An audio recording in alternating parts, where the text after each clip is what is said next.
Well, welcome to Scale Smart Live. I am your host, Taja M. Graham. I am CEO and founder of OpsIQ, and we are super excited to have you here tonight. A little bit about OpsIQ. If you are a growth-minded founder and you are scaling and you are wondering to yourself, if I grew my revenues by double today, am I ready for that? This platform is for you. Please make sure to visit opsiq.biz, take our free assessment, and really get clarity and confirmation behind where really are you in growing and scaling your business. And we are here to help you in that in short form that will definitely make you feel more confident about that growth, right? But tonight, I am super excited for various reasons for the guests that we have here tonight. One, they are an outstanding marketing team and web developers. If you visit ops.biz, you will see their handiwork because they were the ones that created a stunning website. And I'm so grateful for them in that. But number two, this is a legacy, a father and son dynamic duo that are doing business in a really niche area of focus right now, but they look to continue to scale, which means what? They are subscribers of OpsIQ. So look at all the irony of tonight's conversation. But without further ado, I want you to meet the dynamic duo and team force behind Graviss Marketing. Welcome, Jonathan and JG, to Scale Smart Live. Happy St. Patrick's Day. Happy St. Patrick's Day. I said I didn't wear green. I feel kind of bad about it, but please bear with me. Thank you for having us. We always discuss green, and that's the money, right? There we go. That's right. Lead us to the pot of gold. But please introduce yourselves. Jonathan, please introduce yourself, and then JG. I'm Jonathan. I started Graviss Marketing back in college. I was in my dorm room and had nothing better to do but to start a marketing company. So anyway, I decided to have my dad come in and do sales for me, and that's why he started working with me in the company. Awesome. And JG, this face should be familiar to those that have been watching Scale Smart Live. Yeah. He is definitely a friend and someone that has been on the show to talk about all things sales. I love how he thinks about the discipline of sales. And tonight you'll hear a little bit more about that as it relates to the marketing and sales dynamic for your businesses. But JG, welcome back. Share a little bit more about you within Graviss. Yeah, so I'm a 30-year veteran of the billboard business. So I've been in the advertising space for a lot of years. And as Jonathan said, he's not going to brag, but he was in college going through a double major, a minor.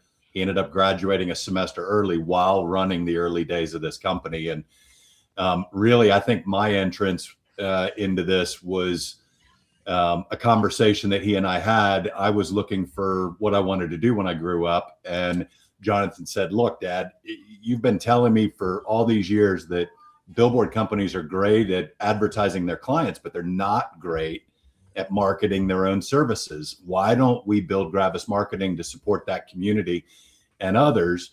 And let's do it together. And so I saw a lot of value in doing that and working with my son day to day. And it's worked out. I'm having a lot of fun. I love that. You know, I'm big about the legacy. It is genuinely, I believe, what makes what you guys do so unique and the value of experiences, right? Jonathan, the fact that, you know, coming out of school and doing what you had already done and accomplished in life, but quickly identifying that this was the path you wanted to take as a visionary, as a founder, a CEO, and then how did that, you know, building that to where bringing in the expertise and all of the thought leadership that JG has aligned to building that business. Talk to me a little bit more as the founder, how that is really giving you confidence in having such talent already at the disposal to supporting the business. It's been wonderful. The start was, it was really choppy at the beginning. I started it, I was like, okay, I need something better to do with my time than just sitting here and studying for my classes and all that. So as much as like that was all great, and I had a good time in school, I decided that I was going to have a hobby of just building websites for people. And once I got to a point of I didn't have I didn't have any time left to just go and sell and to do the operations. I needed somebody to do all the sales for me, and it's been great. Just I hired my dad to come and work for me and do all the sales for me. He's really been a fantastic asset, and he knows so many people, so many wonderful people. That's how you and I met, is through him, and it's been just a great journey through this. So. I mean, just the dynamic it's been fun. Just every single day I get to get on the phone and speak with my dad and tell him about the wonderful things we're doing with the company and the direction we're going, and just what my vision is for the company long term. So it's been a really and look, I have been very open with Jonathan about what my strengths are, and I am first a relationship person, but I'm a bit of a unicorn in that I'm highly social, but I'm also highly analytical. So, I'm not the visionary. I'm somebody that implements. I'm a doer, and Jonathan needs to stay a visionary. And I'll share one challenge that we've had. It's that, I've been dad for 23 years to Jonathan. And, I remember I was in the car with my brother over Christmas, and Jonathan happened to call while we were on the phone and got done with the conversation. And my brother looked at me and he said, "Hey, you're going to need to change how you guys communicate, because that was a dad conversation. That was not a business partner conversation." And it was such an epiphany in the moment that, yes, we needed to change and reinvent how we communicate with each other. How are we going to work together? How are we going to define the roles? Wow. So there was a lot to think about. And even as recently as last night, we were talking, and it took us a minute to kind of figure out, what the real point of the conversation was, but we got there, and we're learning from each other, and we're learning with each other. I love that, because it does take being able to have that that interpersonal understanding, that emotional contact of saying, hold on, I got to change the dynamic here. In order for him to be the visionary, you got to be receptive of what he is sharing and how he wants to see the business continue to grow and develop, right? And supporting that alongside. And, I would imagine the naturalness of it is you want to be protective of his interests. And so therefore, in doing that, that father figure sometimes will step in. But I love that emotional intelligence and just being able to say, hold on, let's reset here and think about this in the hierarchy and in the role support that Jonathan needs right now, right, as that visionary, and letting him spread his wings in leadership is very smart. And grateful that your brother and uncle, Jonathan, for that matter, recognized it and said, this has got to happen. Yeah. It was a pivotal moment, for the company. And I'm grateful that my brother spoke up, but more grateful that Jonathan was receptive to the discussion about it. Yeah, that is awesome. So we got a jam-packed topic here tonight, and because I want to see the thought leadership from both sides play out here tonight. So our theme topic is why marketing feels inconsistent and how to align it with sales the right way. And why I love this so much is, if you were with us at the last Scale Smart Live, you had the chance to hear from a shared friend of ours, Elisa Blankenship, about all things in the conversion between marketing and sales and the accountabilities to the ROI, right? And now we can even deeper dive into this as it relates to how you guys see it from the standpoint of what you're doing in this space and in the dynamic. So, and Barrett, we're grateful to have you here tonight. So I'm glad that you are here on with us, but let's dive into our subtopics tonight and really be able to give in ear. So subtopic number one tonight, I'm hoping it's going to come here on our screen. Inconsistent marketing is a system problem. Ooh, it is a systems problem. Jonathan, share for us how you see it playing when it comes to the marketing. You probably are going to share a lot with me because I'm probably disruptive in this place, but please tell us what you believe the systems problems are. I think we're going to me. So I think business is about systems anyway, right? It's a series of systems that you combine to drive revenue and drive growth for your company. And marketing's no different.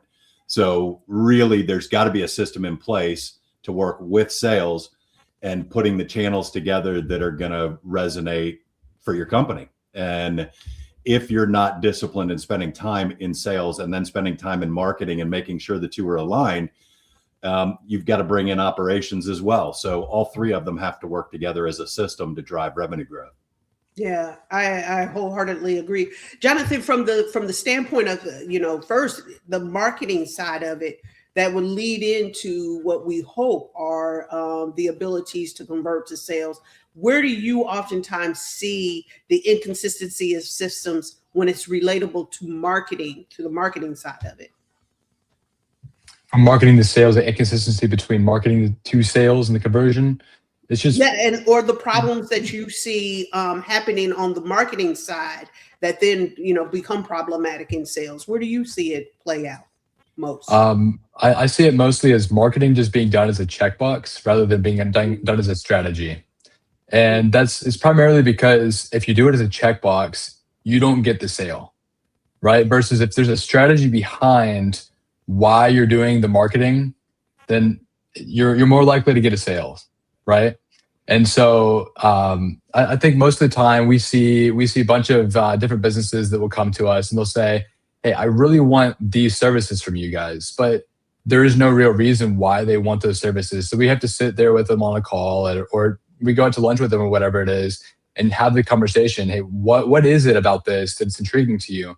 Why do you want to do this? What is your ultimate goal for this? And that helps them start thinking about their marketing and think about what it is that they want to come to market so that they can get the sale for their own business.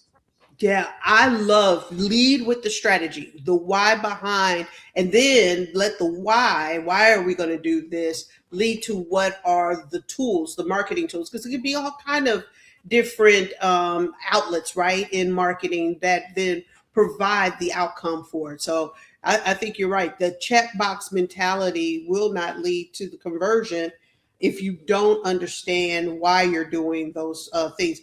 But let me ask you this, Jonathan. How frequently should a business be evaluating that strategy, and what are then the tools or the metrics that should be used accordingly? I guess it really depends. So I like to think of things as goals and milestones. It's the milestones that you accomplish that will get you to the goal that you ultimately want to accomplish. And so depending on how you, let's see, I'm trying to figure out how to put this into words for you. So depending on what those milestones are that get you to that goal, you really have to strategize and think about, okay, well, each milestone is its own strategy.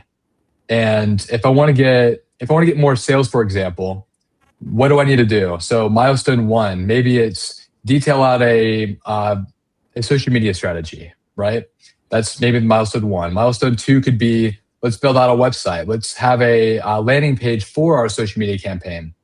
And then step 3 could be it's the sale. That's the sale there. So I think it's just the silos. It's not the silos, but the different sequencing that gets you to the ultimate goal. I love that. I love that. There was a question, JG, to you specifically. What is the biggest pillar first, sales or marketing? What would you suggest then?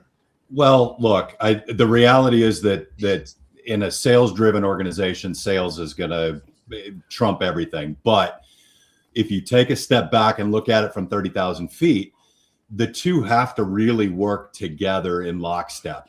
Sales can't do it without marketing. Marketing can't do it without sales. So it's not that one is a bigger pillar than the other. And the inconsistencies we see is the lack of communication between sales and marketing.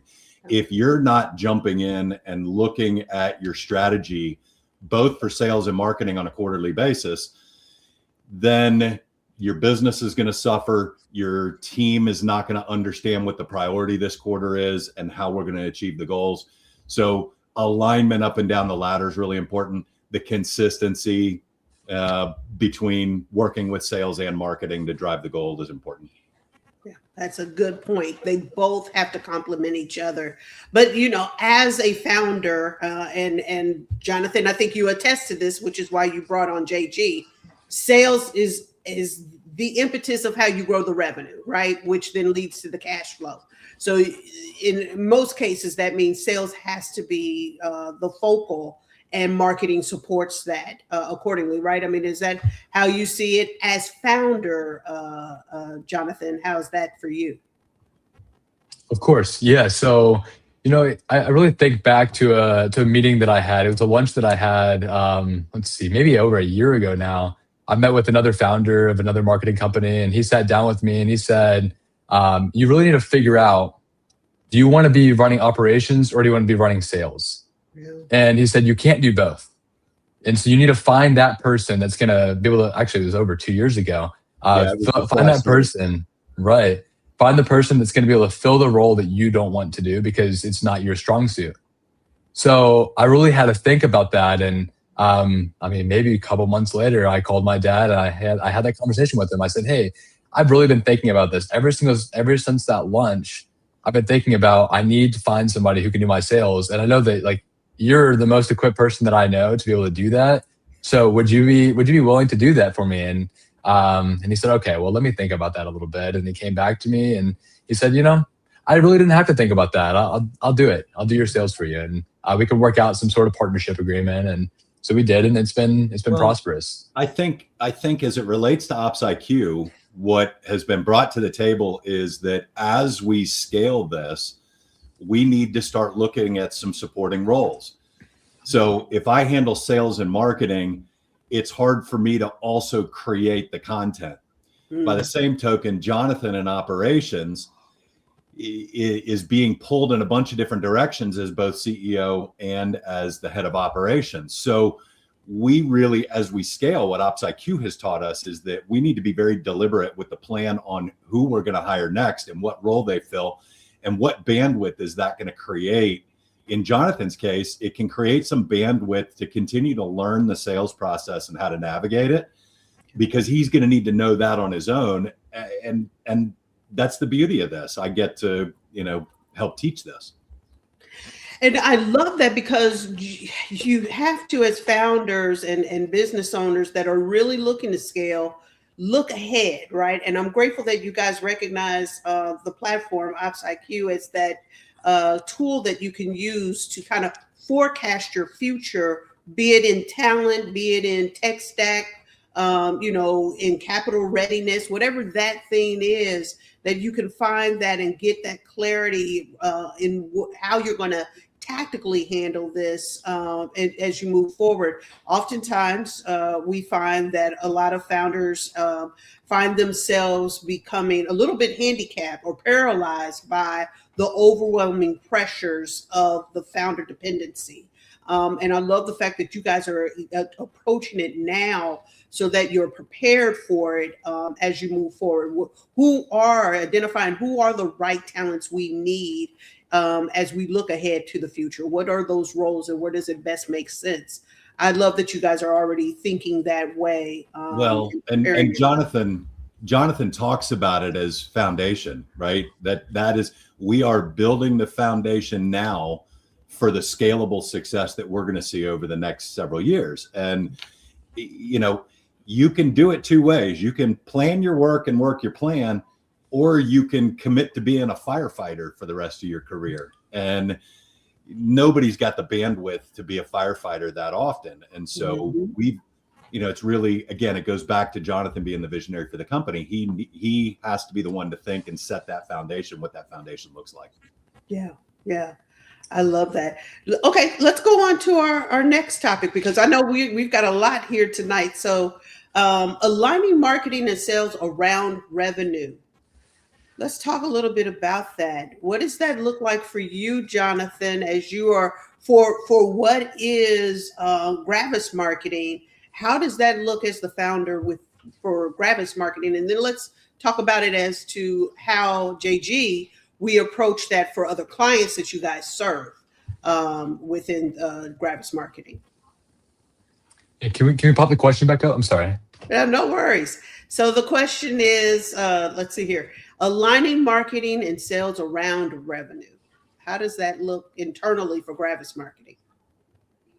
So it's just the market. Okay, so we actually gave a presentation a couple months ago about this, and it was just about not operating in separate silos and having overlap and having communication between the two. And if you operate in separate silos, then there will be no revenue, right? But if you overlap the two and you decide that the two need to communicate every single day, then there will be a revenue growth, right? And it's sales asking marketing, hey, what marketing materials can you give me that will be able to create a path for the success that we want here, right? Like it's this client right here needs to see this. They're a visual person. They need to be able to see this collateral. Can you create this for us? And it's just having that conversation and just internally just creating that marketing material so that the sales team can do their job and sell. Mm-hmm. And the sales team can't do their job without the marketing team because they need the collateral. Yeah. So within Graviss Marketing, Jonathan, based on your strategy for what you want to see in way of growth for Graviss, how does that strategy fit in then to what JG is responsible for, which is the conversion of sales? How does that look internally for Graviss? And then to JG, what is materially different, if anything, as to how you approach it for the client side? I honestly I try to create something for him to look at. Right. It's visual. And also we'll have a conversation about it. We'll prep before we do things. Like if he has a sales call that he's about to take and he already did his research about the client, he'll hop on a call with me and we'll talk about the client. We'll talk about here's what I see from an overview of what they already have in place. And here's what I think that they could use, but have the conversation and he already has the background, right? It's just preparing for that and having the information already at your disposal so that whenever you have that conversation, it just flows out. Okay. So JG, from where you sit now, you're the sales side of the camp.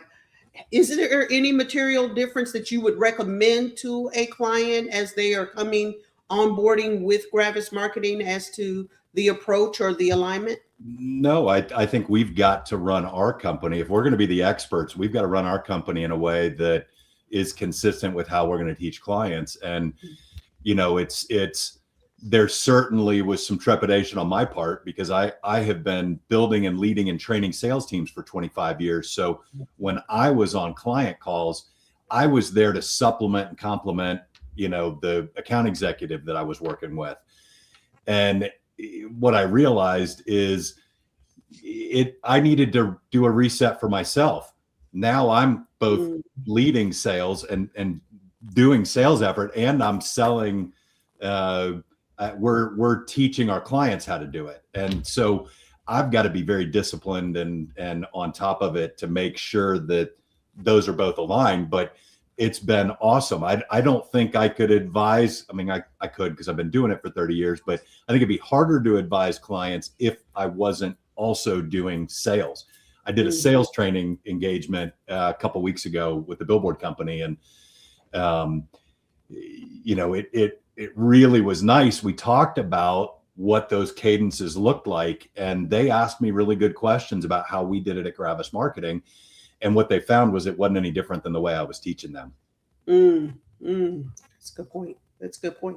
So they can see it, you know, there's a lot to be said in leadership-led examples, right? That then can demonstrate this is why we approach it this way. I mean, I'll be quite frank with you. It is exactly the discipline I have to have with OpsIQ, right? Like we have to be very strong in the backbone of the operation side of the house, right? In order for there to be trust amongst those that are going to come in the platform, that they see that consistency relative. So I'm sharing with our team all the time, hey, let's be careful in new introductions of service offerings or things like that, because until we have consistency in what is the current offerings, we need to make certain that those deliverables are repeatable and stand up on their own and can happen consistently for success for our clients all the time. So that to be able to be that example, lead by first,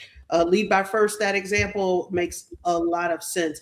One of the questions, Jonathan, and I know it takes us a little off course, but the question was, how is it to be the leader of your dad as the CEO of the company?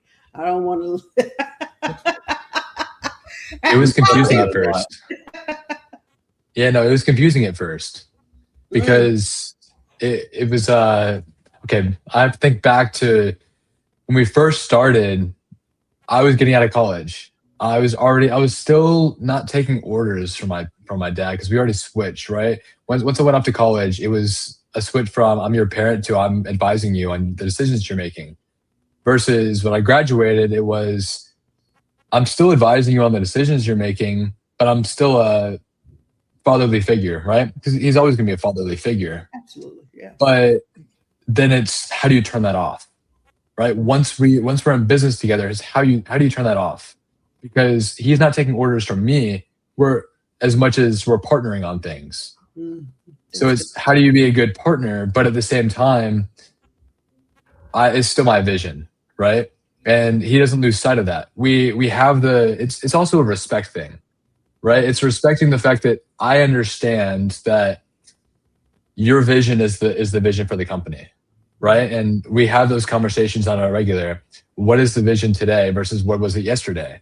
It doesn't change, like the big picture doesn't change, but there's small pieces that change because every day is a different day and every new day is a new trial and tribulation.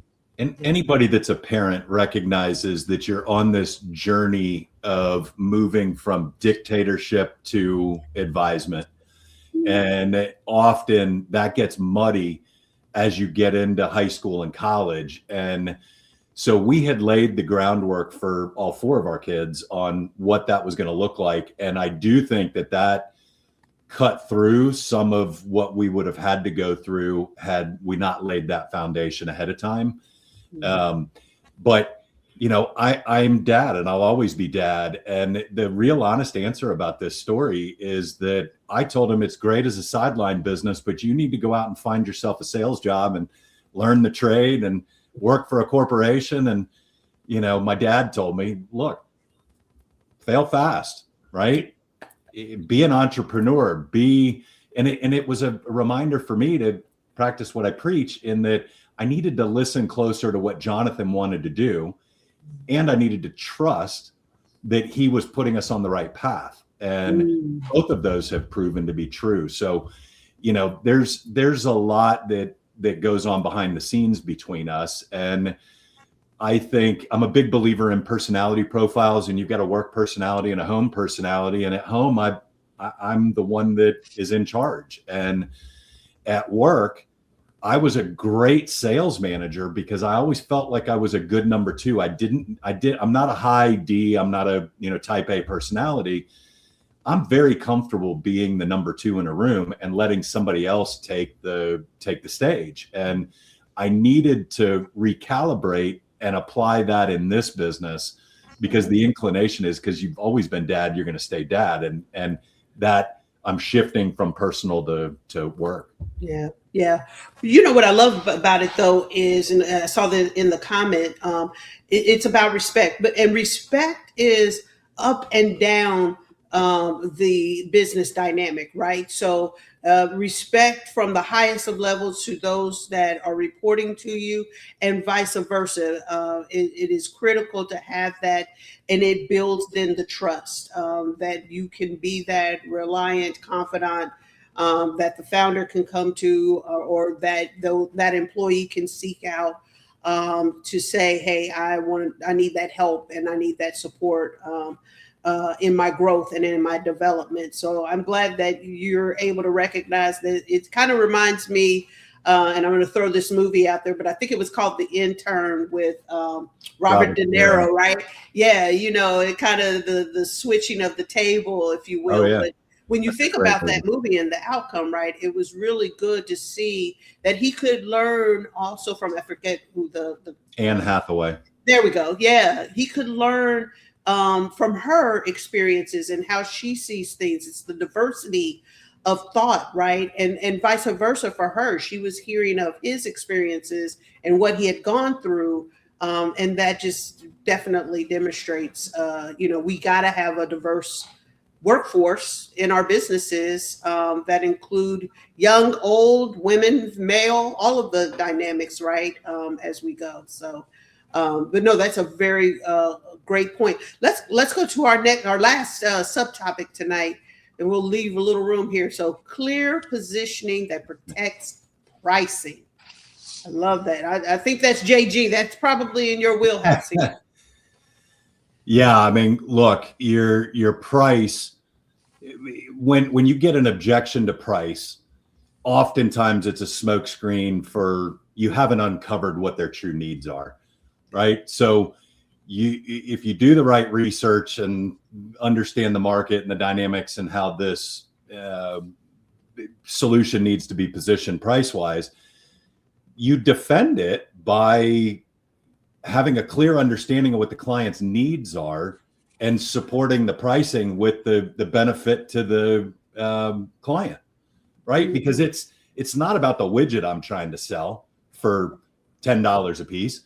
It's about who has a need for that and why do they have a need for it, and is that the right product fit? And so if you walk down the benefits that a client agrees to, that oftentimes will support the pricing in a different way. Now, salespeople, by and large, want to get from point A to point B as quickly as possible. So if they see an opening and they get pushback on pricing and they need the sale that week, it's a really easy thing to drop that price, but you don't have to. If you'll just take a step back and re-anchor in the benefits to the client, you'll overcome that objection much easier. Yeah. This is a really good point. I've been reading a book recently called Ask Like an Auctioneer by Di Bondi, I think is her name. But she talks a little bit about this, right? Like auctioneers, if you've ever been to an auction, right? There's this, what I think what the way she classifies it is, this is our must-have price point on whatever the item of auction is, right? And anything below this, take it off the table, because we could do it. We could sell it somewhere else. We could make it happen and get what we need out of it.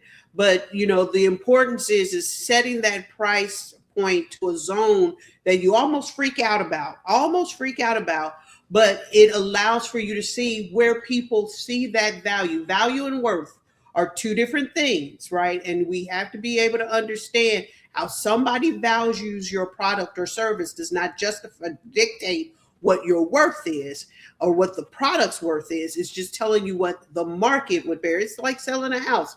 People start, with a price tag on their home and say, oh, it's worth $1 million.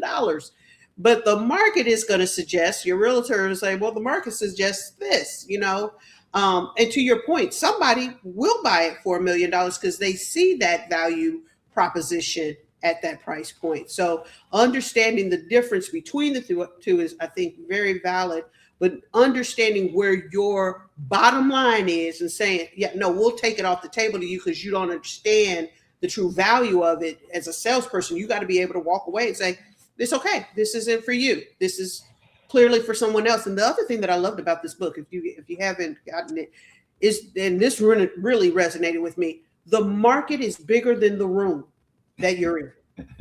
Understanding that, That's right? Such a good line. Yeah. The market is bigger than the room. Is a constant reminder to me not to just settle for what is the value that someone would dictate my product or service to be. So I really appreciate that, setting that price and sticking to what it needs to be.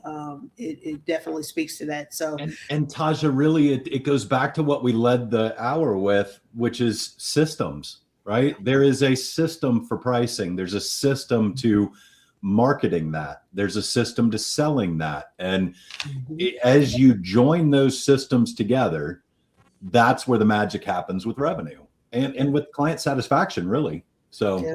Yeah. it's systems brings it back together. I I It's absolutely. also, I think it's also just reminding your clients or reminding whoever's buying whatever it is you're selling that oftentimes it's not about like it's expensive or whatever. It's the investment, right? You're investing in this because the value of the product. And so for a while, I was we actually had a conversation about this like last week, talking about the value of things. It's not about how expensive it is. It's shifting that mindset and realizing that there's a value in that because it's an investment. You're investing in the future of your company. You're investing in whatever that is. And so like that was part of just adopting that as like a system for us is just systematically remembering or systematically using that mindset. Yeah. Well, and to your point, Jonathan, I think what oftentimes gets lost is there's one variable of you're buying a product or the service. It's another to what the outcome of that is, right? Because that's really what the return on the investment is about, right? So, in the case for you guys being subscribers to OpsIQ, I always say I want our subscribers to walk away with, I want those members to walk away with feeling confidence and clarity, right? And their capacity, they can see their capacity has changed since they've been within the platform, to when they say, oh my gosh, I'm getting 2 or 3 hours of my time back, or I'm able to build out that vision. That those outcomes become the value. The outcomes become then the investment. It was worth the investment because I did get that return. These are the things that this service or product will lend to me in getting those returns. So when you can really focus there on what are the deliverables, as we call them, or those outcomes, it makes a huge difference. And that's really what you're selling. You're selling the outcomes, not necessarily just the product or service itself. Yeah. And you need to define that on the front end before they sign a contract.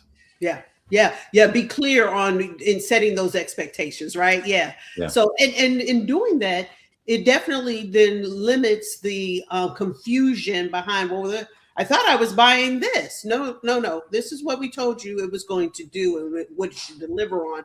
And it keeps everybody hyper focused on making sure that outcome happens. Absolutely. Yeah. And the more across the team dynamic that you share that, not just within the sales departments, right? But even in those that are delivering on that service, so if you're in manufacturing, whoever is actually producing the widget or the product, right? And understanding that at the end of this thing needs to do this, is very critical within the business as visionaries and as founders. That is our responsibility to our teams, is to make sure they understand at the end of the day, this is what we're to deliver. This outcome must happen. And when it doesn't, then that's when we need to come back to the table and say, what happened here that it didn't deliver? That's a gift and you've got to ask for it, right? Yeah. Yeah, absolutely. Absolutely. 100%. So yeah, definitely don't forget to like and follow us. We love to have you guys a part of not only this conversation tonight, but future conversations as we go. So we got 5 more minutes here, and I am loving this conversation. I feel like we will be having a part 2 to this tonight. As we address what are those outcomes and the themes of deliverables that as a founder, Jonathan, you are constantly looking for and measuring for your business growth. What are things that come to mind that you say, at this stage of where we are for Graviss Marketing, these are the outcomes or the deliverables that I want to make happen or meet in order for us to succeed? Good question. It's not only, I'm kind of thinking about like revenue, for example, is obviously something like you think about the goals of revenue goals. And that's one thing that we think about often. We'd always talk about, okay, like right now we're nearing the end of Q1. Did we meet our Q1 goal? Now, what is it for Q2? What is that goal? So I think that would be a good first one. The other two, not sure. JG and I, we talk about this often, and he might have an idea of a couple other things we talk about since it's more of a partnership for us. What are your thoughts? Yeah, I need you to restate the question, Taja. Yeah. So there's one thing to look at it in way of revenues, right? That is definitely leading, lagging indicator as to the health of the business. But what are other areas that you guys are measuring to ensure the outcomes that you want for the business growth? Yeah. What are other metrics that you guys are looking at? I would say operations too. What, Jonathan? The right foundation, the operations too. That'd be another big piece. Yeah, I mean, look, it depends on which service line they're in our business. You know, for web design, it's have we delivered the pages? Are they visually appealing? But then beyond that, it's how is it actually performing? And we try to set, again, to Jonathan's point, we try to set that table ahead of time. Hey, how are you going to be measuring the success? Are you trying to drive, you know, web visits, lead conversions? What is that metric? By the same token, we do SEO, and so reporting is a big part of that in understanding, you know, where do you rank in the searches? How are you being organically found? It's a little different in marketing. It may be something tactical like a brochure or a product offering that goes out. You know, does your team like it? Does do your team's clients find it appealing? Is it doing its job? Sales training is a little bit easier in that you want to tie it to revenue. So there's a revenue performance jump when you get done training. But we try to have our clients fill out surveys. We try to capture that feedback to make sure that we can cross-check that with what we found in discovery to make sure that that's in alignment. So again, planning your work and working your plan, make sure you're asking the right questions in the CNA. And then in the feedback loop post-campaign, you got to address the same things. How did we actually perform to it? Yeah, absolutely. This has been an amazing show. I'm so grateful to have Graviss Marketing here tonight. More importantly, supporting what has been the visual of all things Ops IQ. I couldn't be more ecstatic. And also to that effect that they are product users of Ops IQ and helping them to build the foundation that Jonathan is looking for the long-term growth of his business. So I thank all of those that attended tonight. We look forward to seeing you in 2 weeks with another episode of Scale Smart Live. And again, thank you to Graviss Marketing for being our guest tonight. Of course, thank you. Thanks.